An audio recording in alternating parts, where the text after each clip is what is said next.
اعوذ باللہ من الشیطان الرجیم بسم اللہ الرحمن الرحیم الحمد للہ رب العالمین والصلاة والسلام علی اشرف الانبیاء والمرسلین واہل بیتہ الطیبین الطاہرین المعصومین، اما بعد۔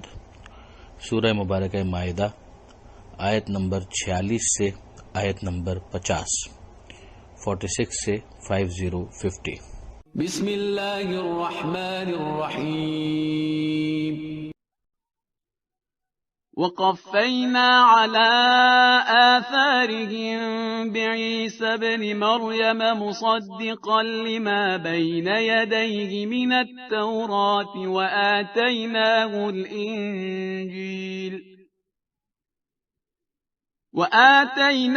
الإنجیل فیہ ہدی ونور ومصدقا لما بین یدیہ من التوراة وہدی وموعظة للمتقین۔ وَلْيَحْكُمْ أَهْلُ الْإِنجِيلِ بِمَا أَنزَلَ اللَّهُ فِيهِ وَمَنْ لَمْ يَحْكُمْ بِمَا أَنزَلَ اللَّهُ فَأُولَئِكَ هُمُ الْفَاسِقُونَ۔ وَأَنزَلْنَا إِلَيْكَ الْكِتَابَ بِالْحَقِّ مُصَدِّقًا لِمَا بَيْنَ يَدَيْهِ مِنَ الْكِتَابِ وَمُهَيْمِنًا عَلَيْهِ فَاحْكُم بَيْنَهُم بِمَا أَنزَلَ اللَّهُ وَلَا تَتَّبِعْ أَهْوَاءَهُمْ عَمَّا جَاءَكَ مِنَ الْحَقِّ لِكُلٍّ جَعَلْنَا مِنكُمْ شِرْعَةً وَمِنْهَاجًا وَلَوْ شَاءَ اللَّهُ لَجَعَلَكُمْ أُمَّةً وَاحِدَةً وَلَكِنْ لِيَبْلُوَكُمْ فِيمَا آتَاكُمْ فَاسْتَبِقُوا الْخَيْرَاتِ إِلَى اللَّهِ مَرْجِعُكُمْ جَمِيعًا فَيُنَبِّئُكُم بِمَا كُنتُمْ فِيهِ تَخْتَلِفُونَ۔ وَأَنِ احْكُم بَيْنَهُم بِمَا أَنزَلَ اللَّهُ وَلَا تَتَّبِعْ أَهْوَاءَهُمْ واحذرهم أن يفتنوك عن بعض ما أنزل الله إليك فإن تولوا فاعلم أنما يريد الله أن يصيبهم ببعض ذنوبهم وإن كثيرا من الناس لفاسقون۔ أفحكم الجاهلية يبغون ومن أحسن من الله حكما لقوم يوقنون۔ پروردگار عالم حضرت عیسیٰ ابن مریم علیہ السلام کا تذکرہ کرتے ہوئے ارشاد فرماتا ہے کہ اور ان کے نقش قدم پر ہم نے بعد میں بھیجا۔ وقفینا علی آثارہم، یہ کن کے نقش قدم پر بھیجا؟ پیچھے ہم پڑھ چکے کہ بنی اسرائیل کے اندر یہود میں مختلف انبیاء جو خدا کی مرضی کے آگے سر تسلیم خم کیے ہوئے تھے وہ فیصلے کرتے تھے۔ ان کی طرف بظاہر یہ ضمیر راجع ہے، یعنی پلٹ رہی ہے کہ انہی کے نقش قدم پر ہم نے بھیجا عیسیٰ ابن مریم کو۔ وہ کیا کر رہے تھے؟ مصدقا لما بین یدیہ من التوراۃ، جو ان کے پہلے کتاب تھی توریت، اس کی وہ تصدیق کر رہے تھے۔ یہ حضرت عیسیٰ علیہ السلام کی طرف سے تصدیق ہوئی۔ گویا وہ یہ اعلان کر رہے تھے کہ میں توریت کو ڈس اون نہیں کر رہا، نہ میں موسیٰ علیہ السلام کو ڈس اون کر رہا ہوں، بلکہ ایک سلسلہ ہے کہ جس میں موسیٰ علیہ السلام گزر چکے، توریت گزر چکی، اور اب میں اسی کی کنٹینیوٹی میں آگے بڑھ رہا ہوں۔ بلکہ انجیل کا مقصد تو توریت کو منسوخ کرنا بھی نہیں تھا، جیسا کہ خود انجیل کے اندر بھی اس بات کی گواہی موجود ہے، اور مزید آگے اس کی طرف اشارہ بھی موجود ہے۔ وَآتَيْنَاهُ الْإِنْجِيلَ، اور ہم نے عیسیٰ علیہ السلام کو انجیل عطا کی، فیہ ہدی و نور، جس میں ہدایت بھی تھی اور نور بھی تھا یعنی روشنی بھی تھی. وَمُصَدِّقًا لِمَا بَيْنَ يَدَيْهِ مِنَ التَّوْرَاۃ، اور خود انجیل بھی تصدیق کر رہی تھی جو آگے پہلے کتاب آ چکی تھی توریت کی. وَهُدًى وَمَوْعِظَةً لِلْمُتَّقِينَ، اور وہ انجیل ہدایت تھی اور نصیحت تھی صاحبان تقوی کے لیے. وَلْيَحْكُمْ أَهْلُ الْإِنجِيلِ بِمَا أَنزَلَ اللَّهُ فِيهِ، اور چاہیے کہ انجیل والے ان پر لازم ہے کہ وہ فیصلہ کریں اس کے مطابق جو اللہ نے اس میں نازل کیا ہے. اب یہاں پر انجیل کے اندر وہ بنیادی ترین فیصلہ کہ جو آخری نبی کے بارے میں ہے اس پر ظاہر ہے کہ عمل کرنا اس کا لازمہ ہے کہ جب انجیل کے اندر اس آخری نبی کی نشانیاں موجود ہیں تو اسے روگردانی کرنا انجیل کے مطابق فیصلہ کرنا نہیں ہوگا. وَمَن لَّمْ يَحْكُم بِمَا أَنزَلَ اللَّهُ فَأُولَٰئِكَ هُمُ الْفَاسِقُونَ، اور نہیں جو فیصلہ کرتا اس کے مطابق جو اللہ نے نازل کیا ہے، اللہ کے اتارے ہوئے قانون کے مطابق اگر وہ فیصلہ نہ کرے، فَأُولَٰئِكَ هُمُ الْفَاسِقُونَ، تو وہی بد اعمال لوگ ہیں، فاسقین ہیں. یہ میں نے پہلے بھی گزارش کی تھی کہ آیت نمبر 44 میں اسی انداز سے پروردگار عالم نے کافرین قرار دیا ان لوگوں کو جو اللہ کے اتارے ہوئے نازل کردہ کے مطابق فیصلہ نہیں کرتے. پھر آیت نمبر 45 میں ان کو ظالمین کہا گیا جو اللہ کے اتارے ہوئے قانون کے مطابق نازل کردہ قانون کے مطابق فیصلہ نہ کریں تو ان کو ظالم کہا گیا، اور یہاں پر ان کو فاسق کہا گیا. تو اب ترتیب یہ بن رہی ہے کہ پہلے یہود کا ذکر آیا، اس کے اندر یہ بات بیان کر دی گئی، انجیل والوں کا ذکر آیا، اس میں یہ بات بیان کر دی گئی، اور پھر اب آگے مزید خود قرآن مجید کے حوالے سے اور آخری رسول کی رسالت کے حوالے سے یہ بات آ رہی ہے. ارشاد ہوتا ہے وَأَنزَلْنَا إِلَيْكَ الْكِتَابَ بِالْحَقِّ، ہم نے آپ پر کتاب کو نازل کیا حق کے ساتھ، مُصَدِّقًا لِمَا بَيْنَ يَدَيْهِ مِنَ الْكِتَابِ، جو تصدیق کرنے والی ہے اس کی جو اس کے پہلے گزر چکی ہے کتابوں میں سے.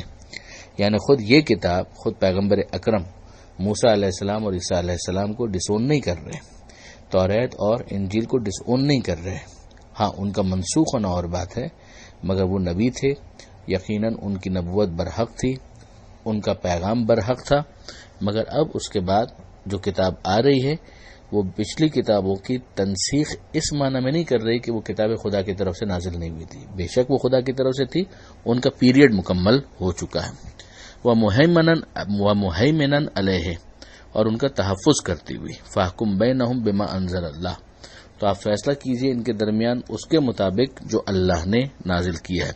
یہ بات پہلے آ چکی کہ اگر یہ لوگ آتے ہیں اور پیغمبر اکرم کو حکم بناتے ہیں تو باوجود اس کے کہ یہ پیغمبر کو رسول نہیں مانتے، اگر رسول مان رہے ہوتے تو ظاہر مسلمان ہو جاتے ہیں، مگر اگر رسول نہیں مان رہے اور پھر بھی پیغمبر اکرم کے پاس آتے ہیں اور فیصلہ کروانا چاہتے ہیں تو پیغمبر اکرم کو اس بات کا اختیار ہے کہ یا وہ اعراض کر دیں، وہ کہیں کہ ٹھیک ہے تم اپنے طور پر خود فیصلہ کرو، اور یا پھر پیغمبر اکرم جو اللہ نے نازل کیا ہے اس کے مطابق فیصلہ کر دیں، یعنی خود اس شریعت کے مطابق ان کے درمیان بھی فیصلہ کر دیں.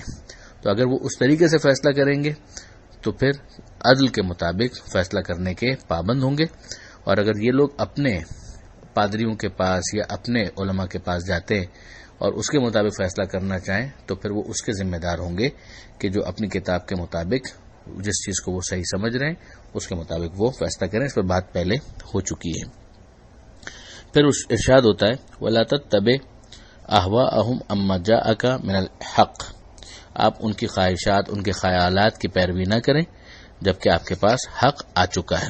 لِكُلٍّ جَعَلْنَا مِنْكُمْ شِرْعَةً وَمِنْهَاجًا، ہم نے ہر ایک کے لیے ایک شریعت اور ایک راہ رکھی. اب ظاہر ہے کہ ماضی کے اندر تو وہ ویلڈ بھی تھی، اب اگرچہ وہ درست نہیں ہے مگر اہل کتاب ہونے کی گنجائش میں اتنی ان کو وسعت دی جائے گی جس پر بات ہو چکی. وَلَوْ شَاءَ اللَّهُ لَجَعَلَكُمْ أُمَّةً وَاحِدَةً، اور اگر اللہ چاہتا تو ہر ایک کو تم سب کو ایک امت واحدہ بنا دیتا، مگر زبردستی مسلمان بنانا یہ پروردگار کا مقصود نہیں ہے. وَلَٰكِن لِيَبْلُوَكُمْ فِي مَا آتَاكُمْ، مگر اللہ چاہتا ہے کہ تمہیں جو دیا گیا ہے اس میں تمہارا امتحان لے. تو سب سے پہلی چیز تو یہی دیکھنی ہے کہ کون اپنی عقل کو استعمال کر کے معجزہ قرآنی کو سمجھتے ہوئے اس رسول کی رسالت کو قبول کر لے. فاستبقوا الخیرات، تو خیر کے کاموں کے اندر سبقت کرنے کی کوشش کرو. الی اللہ مرجعکم جمیعا، اللہ ہی کی بارگاہ میں تم سب کو پلٹنا ہے، سب کے سب. فینبئکم بما کنتم فیہ تختلفون، تو تو وہ تمہیں بتائے گا، خبر دے گا اس میں کہ جس میں تم اختلاف کیا کرتے تھے. یعنی وہاں پر پھر ظاہر ہے کہ سارے اختلاف قیامت کے میدان میں ختم ہو جائیں گے. وَأَنِحْكُمْ بَيْنَهُمْ بِمَا أَنزَلَ اللَّهُ، اور آپ فیصلہ کر دیجئے ان کے درمیان اس کے مطابق جو اللہ نے نازل کیا ہے. وَلَا تَتَّبِعْ أَهْوَاءَهُمْ، اور ان کے خواہشات اور ان کے خیالات کی پیروی نہ کریں. وَاحْذَرْهُمْ أَن يَفْتِنُوكَ عَن بَعْضِ مَا أَنزَلَ اللَّهُ إِلَيْكَ، اور آپ ان سے ڈریے کہ آپ کو وہ ہٹا نہ دیں، یعنی فتنے میں مبتلا نہ کر دیں اس میں سے کہ جو اللہ نے آپ پر نازل کیا ہے، اس میں سے کسی حصے پر بھی عمل کرنے سے وہ آپ کو ہٹا دیں اور اس کی کوشش کریں، تو آپ اس بات سے محتاط رہیے. یعنی یہ اپنی سی کوشش کریں گے مگر آپ کو ان کے اس ٹریپ کے اندر نہیں آنا. ہاں، جو گنجائش ان کو اہل کتاب ہونے کی بنا پر اپنے ایک طرح سے آج کی اصطلاح میں کہا جائے کہ پرسنل لا کے حوالے سے جو دی گئی ہے، وہ ان کا معاملہ ہے کہ اگر وہ آپس میں خود اسی پر عمل کرنا چاہیں تو ان کو اس بات کا اختیار ہے. وَإِن تَوَلَّوْا فَاعْلَمْ أَنَّمَا يُرِيدُ اللَّهُ أَن يُصِيبَهُم بِبَعْضِ ذُنُوبِهِمْ. اس کے بعد اگر انہوں نے روگردانی کی تو جان لیجئے کہ اللہ بس یہ چاہتا ہے کہ انہیں ان کے کچھ گناہوں کی سزا دے دے جو دنیا کے اندر بھی ظاہر ہو سکتی ہے. وَإِنَّ كَثِيرًا مِّنَ النَّاسِ لَفَاسِقُونَ، اور لوگوں میں سے ایک بڑی تعداد فاسقین کی ہے جو بلا شبہ بدعمال ہے.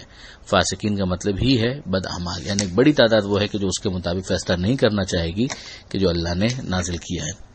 اب اس کے بعد ہم دیکھتے ہیں کہ ایک وہ چیز ہے جو اللہ نے نازل کی ہے، تو اس کے مقابلے میں کیا چیز ہو سکتی ہے.